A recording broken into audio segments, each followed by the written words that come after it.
Hi everyone, I'm Joanna Penn from thecreativepenn.com, and today I'm here with Jerod Morris. Hi Jerod.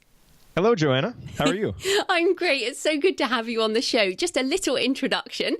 Jerod is the Vice President of Marketing for Rainmaker Digital. He manages ongoing education at Digital Commerce Institute and hosts the Showrunner and the Digital Entrepreneur on the Rainmaker FM podcast network. And he also has a personal site, primility.com, which we're going to come back to. So, Jerod, you do so much, but we're going to focus in on podcasting today because we're both quite passionate about that, aren't we? Yes.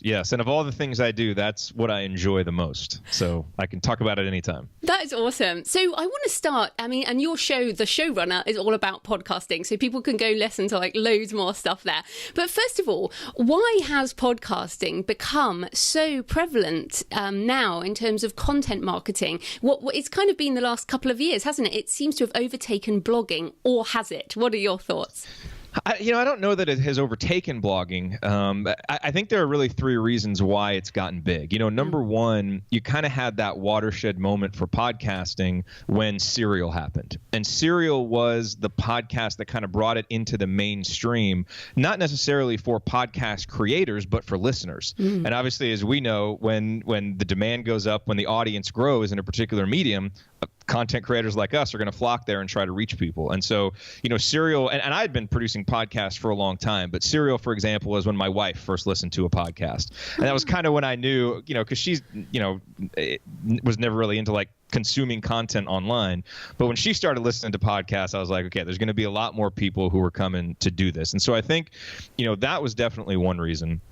Another reason is the ability to create podcasts got easier and got cheaper. Microphones got less expensive. And I think people realized, this isn't really as difficult or as complicated as I thought. For a while, I have a much more complicated microphone setup now.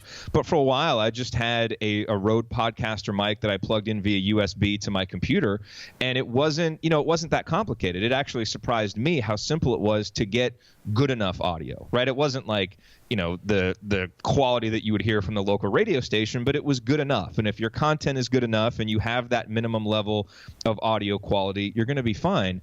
And then the third reason is I think people like you and me who have been creating content for a long time recognized a different level of connection that you can get with a podcast. And this is why I think audiences flock to it. And again, this is why content creators have flocked to it, because the connection that you can get is so strong and it's so unique, because there is something different about my voice being in your head, and my voice kind of accompanying you on these intimate moments when we listen to podcasts. Because a lot of times when we're listening to podcasts, it's in the shower, it's on a walk, we're doing dishes, or we're working out.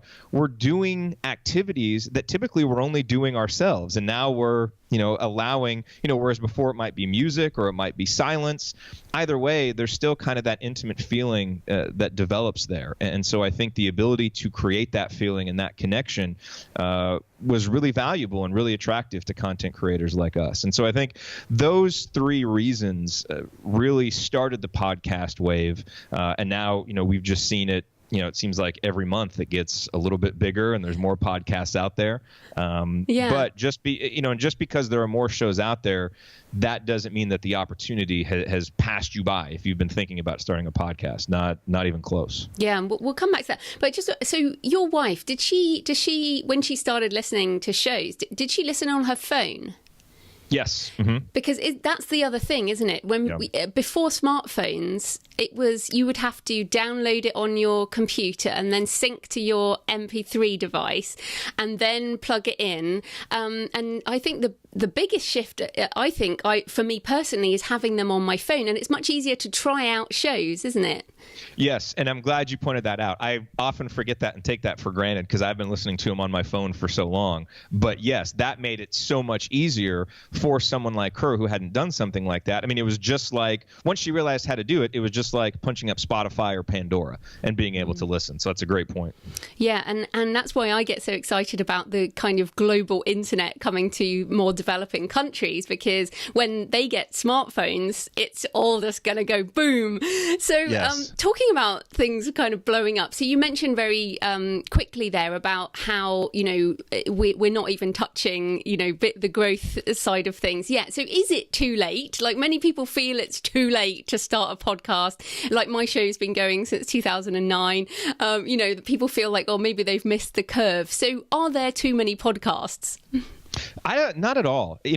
Look, would you have rather started in 2008 and started building your audience then? I mean, sure. It's like anything else. I mean, of course you would have rather started before, but maybe you weren't ready, right? And maybe the audience wasn't there either. And so I think now is a perfectly good time to start. And one of the advantages that you have if you start now is you can really identify where the gaps are in the market and really figure out what niche you want to begin with. Because if you are going to start a show now, I would advise, not just picking a general topic and trying to go out the door with that and thinking that, the audience will just flock, right? You do have to be savvy about it. You have to be intentional about who you're targeting. And what you have now are a lot of markets with a lot of experience with shows out there, and you can kind of see which ones have succeeded, which ones haven't, and you can really identify, okay, my topic is X, right? And there are 5 other shows out there about X, 3 of which have been successful, 2 of which, they don't even look like they're still going anymore. But where is the gap in there that I can kind of fit myself in? And so it kind of allows you to make even a better choice as far as that goes. And what's important about that is, you've got to be different to attract that attention. But then as the audience grows, as you start getting more attention, you can, expand what you're talking about a little bit. But I think that's, it's like anything else. Sometimes those constraints can be blessings. And I think now there's a bit more of a constraint in how you want to go out and how narrow you want to be in terms of your topic. But that can actually really help you in the long run. Yeah. And there's certainly a lot more help around now. I mean, when I started podcasting, it really wasn't even podcasting. It was it was very different. But also on that, the other thing I notice is gender and racial differences, because, to be blunt, the vast majority of podcasters are white men, white American men. Would you agree with that? I think so. I don't know the exact numbers on that, but just from kind of from anecdotal experience, yeah, I would agree with that. Yeah, and it's so funny because, and I was talking to Tara Gentile about this, about how, there's so few female podcasters within the entrepreneurial niche particularly, and we were kind of talking about this, and then I was like, yeah, and where are the other voices? So I'm excited about other people. Like, there's one guy, Amar Vyas, he listens to the show. Hi, Amar. He has the My Kitab podcast, which is about the Indian book market and self-publishing, and I believe it's the first one, maybe the only one, coming out of India in that niche. So that's the other thing for people, is to think much wider. Like, you can still talk about the same topic, but you can talk about it with a different voice and a different perspective, and people will resonate with that in a different way. Absolutely. And again, that's a great point. I mean, for someone who is thinking about starting a podcast and you kind of have your topic and you go there, it can be a little bit intimidating to see 10 shows about a topic. But that really, I mean, that's just the starting point. Now you've really got to look at, okay, what audiences are they targeting? What can I authentically bring to this conversation, and who can I relate with? And then really see. And I think for the most part, you'll find that niche, a niche that you can get into. And you just, described one perfectly. Yeah, no, cool. Okay, so obviously we don't have time to go exactly into all the technical detail on how to podcast. And when I started, I just had a handheld recorder, which I held next to the phone, an actual phone on speaker, which is kind of ridiculous. And you said you started with a basic mic. But if people are starting now, what is the sort of baseline that they could get started with? Look, if you really just want to start recording something, you could record something with, the little microphone, or the little earphones that have the microphone kind of on the cord. Is that going to get you good audio? No. And you may record something, especially if it's a monologue type podcast, and say, okay, this doesn't really sound good enough for me to go out and deliver to the audience. And it may not. But in terms of practice, just getting some practice recording, which I think would be advisable for anybody, especially if you haven't recorded before, something like that is fine. I think if you decide that you're going to be serious about it, you can get, a Plantronics headset microphone on Amazon for $20 to $25. And I think if your content is good, and if you have really kind of niched down and you're really speaking to a particular audience and bringing value, you can get by with that, right? Going out with a few episodes to get by kind of your minimum viable podcast. I think when you get to a serious level, and you're really going to start to kind of market this thing and promote it, I would think that you would want, at a minimum, you could get well, there's a couple different kinds, and we don't need to go into all the details of them, but you can get a decent mic for $50 to $75, right? The Blue Yeti is an example of that, and that will give you definitely good enough audio to get moving. Now, once you get really serious, I have a PR40 mic that costs like $350, and I kind of viewed that as I earned this, right? By doing, 4 or 5 shows for 4 or 5 years, and some of those shows were making money, and so I could reinvest that money. But I'm glad I didn't do that right from the start. And I see some people make this mistake where they want to get all the equipment, and spend a lot of time on that. Don't spend time on that. Kind of bootstrap it like you were talking about, where you've got your recorder and you're holding it up to a phone. Like, there is actually something about that experience that makes you, I think, appreciate the what you're doing even more, and it's that kind of bootstrap quality at the beginning. And so don't get so caught up in spending all the money. Get that minimum level, get some experience, make sure that it's something you really want to do. Because the other thing about podcasting is you may get behind the mic and record 5-10 episodes and realize, I don't feel comfortable doing this. I don't like it. I would rather blog. I would rather write. And there is nothing wrong with that at all. To me, the only thing that would be wrong is thinking about doing a podcast and letting that fear, that apprehension prevent you from getting behind the mic in the first place. But when you do, you may not feel comfortable doing it, and that's totally okay. So don't invest all the money before you kind of find that out.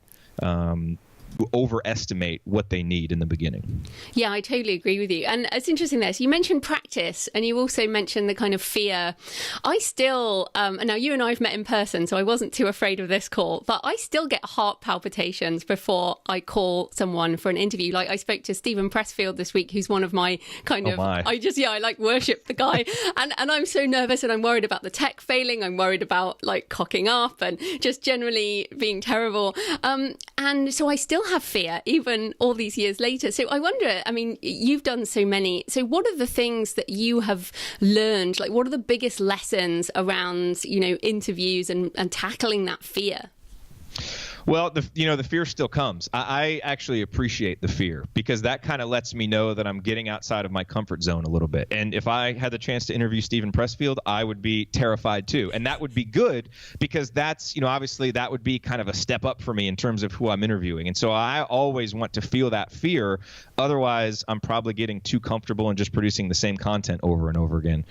And I think the other thing that helps me deal with the fear is the knowledge that it's going to be okay. Like, I've had everything possible go wrong. Like, I was interviewing Sally Hogshead once for the Copy Blogger podcast, and realized about 25 minutes into it that I hadn't been recording the entire thing.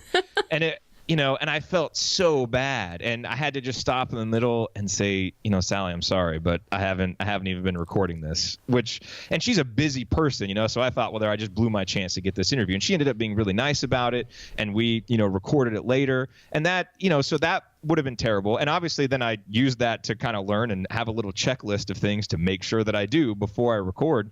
And I was just doing an episode of the Assembly Call actually 2 nights ago, which is my post-game show for IU basketball games. This is our 6th season. We've done, 200, 300 episodes of it.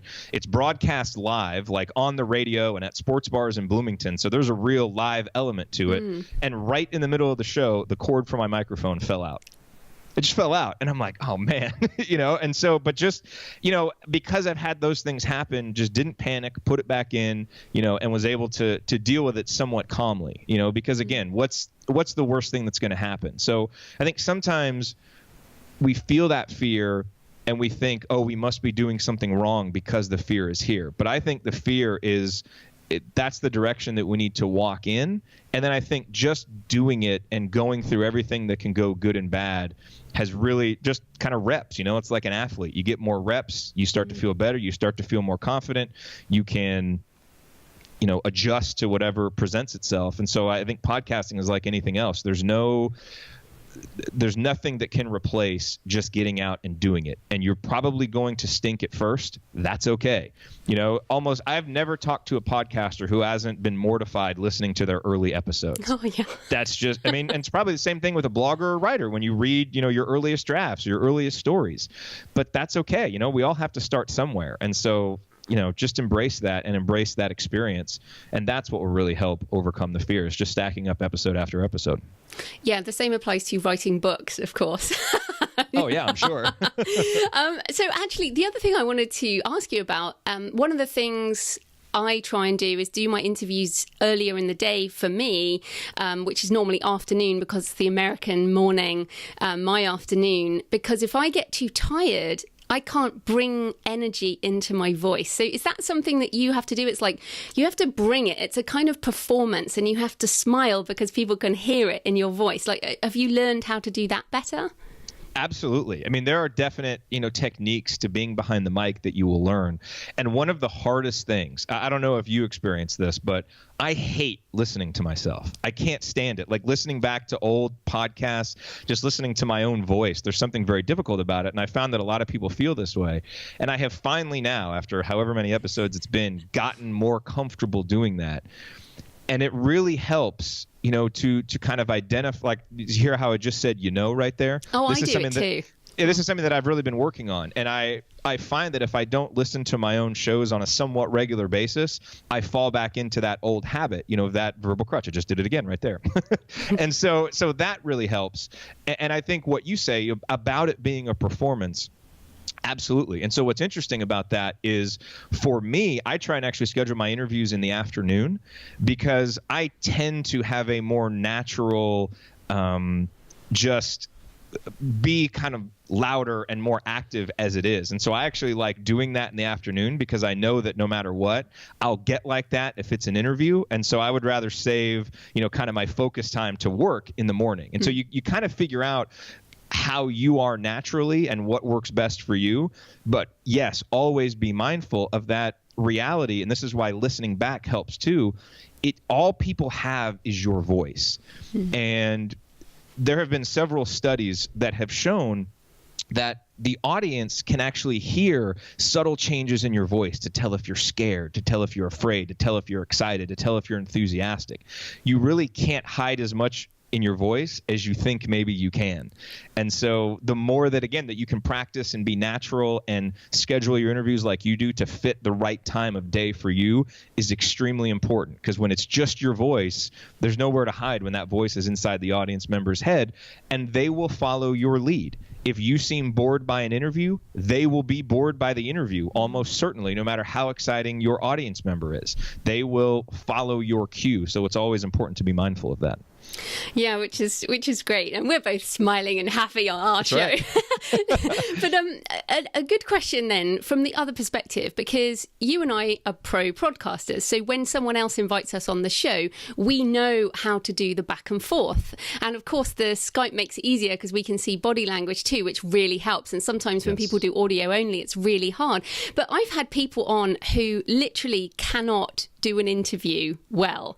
And I'm sure you've had that too. But for the listeners who are authors who may want to be on podcasts, what are your tips for being on a podcast, for being the interviewee? How can you make it easier for the podcaster who's interviewing you?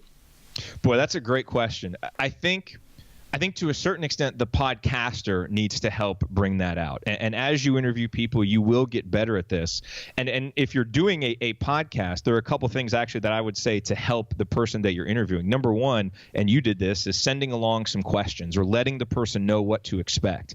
Because I think just being able to prepare, being able to think through what your answers might be, that will help you so that you don't get that deer in the headlights look when you get a question and now it kind of throws you off. You can kind of be prepared for that and be a little bit more relaxed. The other thing, when you're conducting interviews, it can be helpful if you have never interacted with this person before to try and schedule a little quote unquote green room time before you're going to record, 5 or 10 minutes, and let them know, hey, let's hop on maybe 5 or 10 minutes early. We can go over the questions, however you want to frame it. You can kind of get a sense for how that person answers. There are some people that you can schedule a 30-minute interview and only ask 3 questions, and they just take it and they go. And a lot of times it's good stuff, and you just want to stand back and get out of the way. Other times you'll ask a question and you might just get a 1-word response, or you get 1 sentence, and you're kind of waiting for a story, and then it kind of abruptly stops, and it almost takes you for granted. And so having an understanding or being somewhat prepared for how that person is can really help you know how to manage the interview. Because if it's going to be someone who kind of stops very abruptly, you may need to add more color and more context to the interview and to how you're asking questions.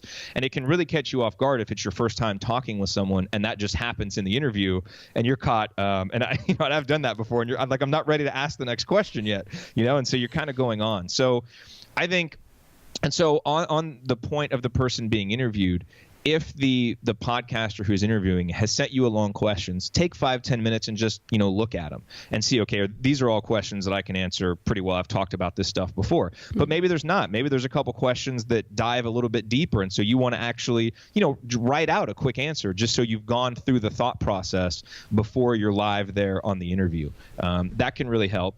And, and some of the other things, frankly, are if you're being interviewed, to really think about the audience, respect the audience, respect the show. So try and be in a quiet environment, because these are things, if you don't do podcasts, I think about these things all the time because I'm always hosting shows. But if you don't, you may not think about being in a quiet room, trying to be in a room that isn't, really, really echoey, having some water right there in case you need to cough, knowing where the mute button is on Skype so you can hit it if you're going to cough or sneeze, something like that. So those little things can really, really help. And that really goes on both sides. Yeah, and actually on that, because I want to add, I think one of the other things as the interviewee is to spend a couple of minutes actually looking at the person who's going to interview you, actually look at their website and see what they're about. And because then you can respect their audience more, like, are their audience small business people, or are they fiction authors, or, who are they? So I think that's really important too. But I want to come back to actual, the technical side of podcasting. So discoverability with podcasts, right? Because, we have a big problem with discoverability with books. We have it with blogging, although with blogging, we've got like SEO. With podcast, we don't have SEO right now, because search engine optimization for people listening, because it's voice. So how can you be discovered as a podcaster? How do you get your stuff out there? Well, I wouldn't totally discount search engine optimization, because you do have an episode page. And so if you have topics that will be searched, and people search everything, so presumably you will, you want to use your show notes page to focus the text content that is on there around the specific keywords of that episode. So for instance, this episode right here, you would want to have maybe somewhere in the title, tips on podcasting, or tips on podcasting for writers, something like that in the headline, because that's what people might search about to find this show. And if they find the show, and then you've got a kind of a relatively detailed explanation of what we talk about, people might listen. And if you really want to go into it and you're focusing on SEO, adding transcripts to your podcast can really help. Now, those can be a little bit expensive and or time consuming. So that's a decision that you kind of have to make. But there are some ways to leverage search engine optimization for podcasts. The other thing to think about is iTunes discoverability, or just podcast directory discoverability. And so it's really important to think both in what you name your show and the metadata both of your show and of the episodes, to be strategic about that. Who are you really targeting? So to give you an example, I mentioned the show The Assembly Call that I do. This is a show for fans of the Indiana University basketball team. Well, the name The Assembly Call is kind of a clever play on the arena that Indiana plays in. But no one is really, now that we've grown 6 years in, some people are searching for The Assembly Call because they knew who we were. But in the beginning, no one knew who we were. We wanted to attract people searching for Indiana basketball podcasts. And so for the name in iTunes and anywhere that, in the metadata in the feed for the name of the show, it was the Assembly Call Indiana University Basketball Podcast and Postgame Show, because that's what people were going to be searching on. Same thing in the description, is you want to use those keywords in the description. And so just, kind of thinking through those things, there are some small, simple things that you can set up that will help the show be discovered more. And when you do that, you really put yourself in a position that when people are searching, you pop up, and then you want to have some nice looking show art so that it kind of attracts the eye. And then when people listen, obviously then you got to have a good product for people to listen to, but that will help you at least get yourself in front of the type of people that you want to be attracted to your show. And I noticed a big bump in traffic and a big bump in just happiness of listeners when I moved to a weekly show rather than a sporadic twice a month. And also I changed my show art to have my smiling face on. Do you find that having it at the same time every week is super important if you want your show to gain traction? Absolutely. I think that goes to the next level. And on our podcast, The Showrunner, and in our course, we really stress to people, don't think of your podcast as a podcast. Like, podcasts are on-demand MP3 files that people can listen to. You're producing a show. And what happens with a show? Think of, the term showrunner comes from television. How does TV work? There's a set time when people are going to be able to watch your show, and they can come and they can watch it. Now, they can record it and they can watch it on demand if they want to, but there's a next level of seriousness that your audience will take your show and that you will take it if you have a set time. So the Assembly Call is an example. We go live. Our live broadcast goes live as soon as the game ends. There is not a game that we are not there. I have a guest host. If I can't be there, or if for some reason we can't do a show, which hasn't happened in 3 years, we will email out people and let them know ahead of time. Because the last thing we want, and that you want as a showrunner, is someone going to look for your show and they don't find it there. Because if that happens once, there's a small little erosion of trust that happens, and a small little bit of disappointment that you've now brought your audience, and you don't want to do that. You want to delight your audience. And so if it happens over and over again, now people kind of start to lose that trust a little bit. And the power of a podcast, the power of a show, is not in someone just listening once to you. It's in someone listening over time and building an actual relationship with you. And just like in real life, a relationship is built over time with trust when people have an expectation and you meet or exceed the expectation. And when that happens over and over and over again, a real kind of trust, a real relationship develops, and you want to develop that with your audience. And so, can you see some success from a podcast being sporadic? Yes. So if that's all you can do, that's fine. Still do it. That's not a reason to not do a podcast. But if you want to be serious about it and really maximize the potential of the medium, then I think treating it like a show and showing up at the same time every week is absolutely a great thing to do and a necessary thing to do to get the most out of it. Yeah, it's fantastic. And one of the things that happened when I did go to a weekly show and got more traffic and more listeners was that my sponsorship money went up, and also Patreon. So I started Patreon, and one of the things about podcasting nowadays is all about monetization. So of course, way back in 2009, it was more about marketing. It was more about, it just wasn't, monetization wasn't even discussed around audio in that way. So should people obsess about monetization if they are a new podcaster? And, when should they think about it, and what are the different streams? Yeah, I wouldn't obsess about it in the beginning, but you definitely need to think about it. And, we kind of say on the Showrunner, we say that there are 4 elements of a remarkable show, right? You've got to be authentic, you've got to be useful, you've got to be sustainable, and you've got to be profitable. So the thing is, if you're not profitable, if you never think about how this podcast is helping you generate revenue, then eventually you won't be able to keep doing it, because you won't be able to justify the investment of the time, unless your time just isn't that valuable. But I haven't run into anybody for whom that is true. Now, that doesn't mean that you need to be obsessing about sponsorships, or that's the only way, or you have to be able to draw a direct line from that podcast episode to X revenue, because there are really 3 different elements of monetization. So you've got direct, you've got indirect, and you've got intrinsic. So direct monetization from a podcast is like you talked about with sponsorships. So, someone pays you X amount to be on the mid-roll of this episode. You read the ad and they're paying you money. Okay, that's probably the most common, the most obvious way.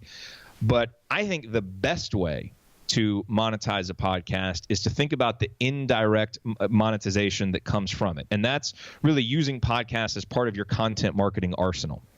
Okay, so, having a show, and maybe you don't have sponsors, but you have an online course. And so you think about where your show fits into the funnel for your online course. And it is attraction. This is how I build the relationship. Now let me get people onto my email list or into my free membership community. And then, I can use my autoresponder or whatever my other sequence is or my other formula is for then getting people to pay for my course, something like that. And so I think, especially if you can do a combination of those, and sometimes you can, now you're really going to get a lot out of your podcast. And then from an intrinsic standpoint, I do think there has to be something about the experience of hosting the show that you get value from.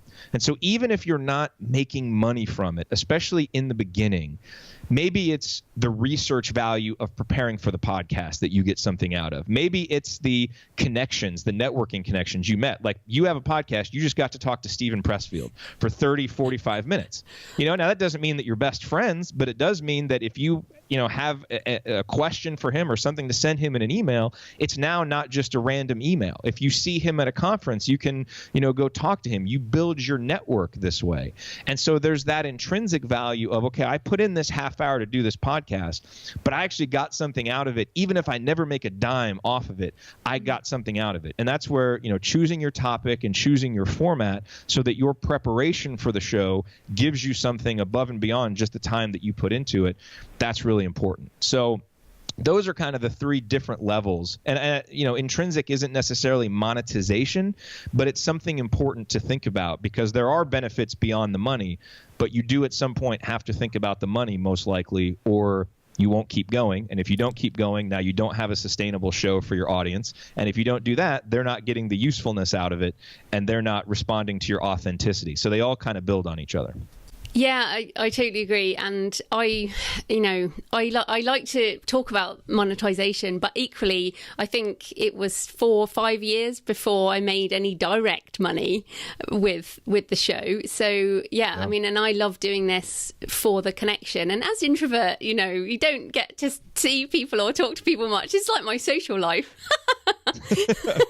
Well, and the other thing that's interesting too is I think it's been very hard for smaller shows to monetize their show directly. Like advertising opportunities for podcasts have been there for the bigger shows, but it's been a little bit harder for smaller shows. Mid-roll was kind of the big one that offered monetization opportunities with companies like MailChimp and some of those that you often hear on podcasts, but you have to have 10, 20,000 downloads an episode just to get in there. So it's been very hard. You've had to go out and kind of quote unquote pound the pavement and find your advertisers yourself. And we've done that on the Assembly Call. We have SeatGeek who advertises.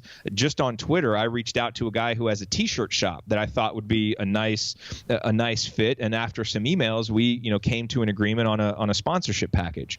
So I would say, number one, opportunities for companies like Midroll that will help medium-sized and smaller podcasters. We'll start to see those more and more as the audiences grow and the ability to track, downloads and audience size as that grows. But also so many more small businesses now are aware of podcasts and aware of the potential benefits that if you see, maybe somebody that, a product that you use and you think, my audience could really use that, reach out to that person because they may just be dying for a chance to advertise on podcasts, but not be big enough to get into a place like Midroll, not know where to go to get podcasters. And you can strike up a really good one-on-one relationship with them and have a good sponsorship that works for you and your audience. So those opportunities are growing now. And again, that is one of the reasons that makes now a good time to launch a podcast, even if it feels like the opportunity is not quite there. Well, there are more opportunities now for monetization for new people than there were 6-7 years ago when we started. So that's a nice benefit. Yeah, absolutely. And I kind of want to fast forward now because I was listening to you with Brian Clark on The Digital Entrepreneur, which is a podcast I recommend to everybody. Your Indiana one, not so much that everyone listening will like, but I know The Digital Entrepreneur. That is a very niche market, but it shows you niche markets can work. You know? It really is. But yeah, so I was listening to The Digital Entrepreneur and you were talking about virtual reality, which listeners will know I get a little obsessed about. So do you see, and it was a great show and I recommended it everywhere. So I'm excited about it because I think like you and I could be doing this conversation in a VR environment and actually have people there. Like, do you see podcasting and video and, events like digital commerce going into VR and when? Absolutely. I mean, when is a great question. I don't know.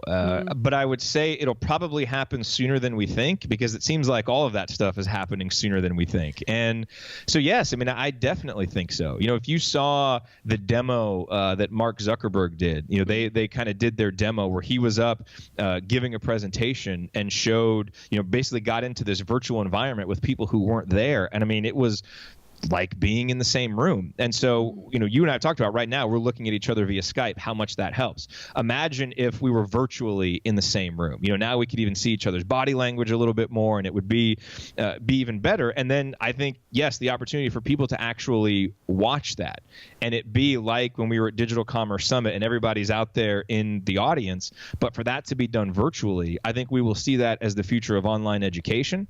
I think we will see virtual performances like that. I absolutely do. And I don't know when, I don't know how expensive it'll be. And I'm sure it'll be difficult in the beginning. But I think it almost seems that's the inevitable future. Yeah. And do you think also, I mean, I'm looking at the Amazon Echo. I'm not allowed to say her name because some people listen on the device now and have said you mustn't say her name because you activate it. So do you think like that is going to make podcasting even bigger? Do you think that speech recognition is going to aid discoverability? Some of these other more, I guess, things that are going to happen sooner than VR? I think so. I definitely think so, especially those in-home devices. I'm weird about those. I haven't gotten one yet. Like my parents got one of those before me.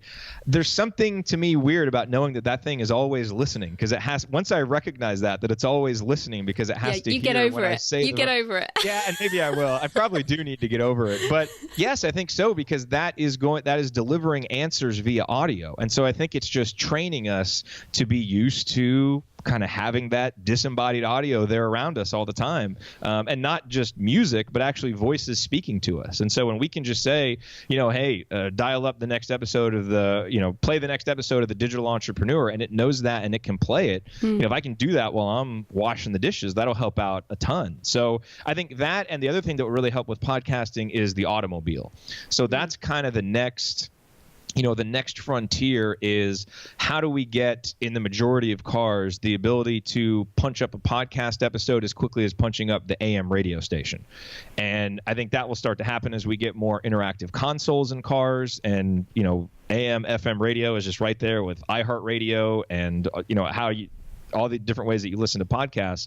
And then, as we have more driverless cars as well, which is definitely the future, the ability to sit there and do work or, just listen to a podcast, while you go, all of those things are going to help. I think podcast adoption get up, I know last year it was in the mid 30s for people who had listened to a podcast in the previous month.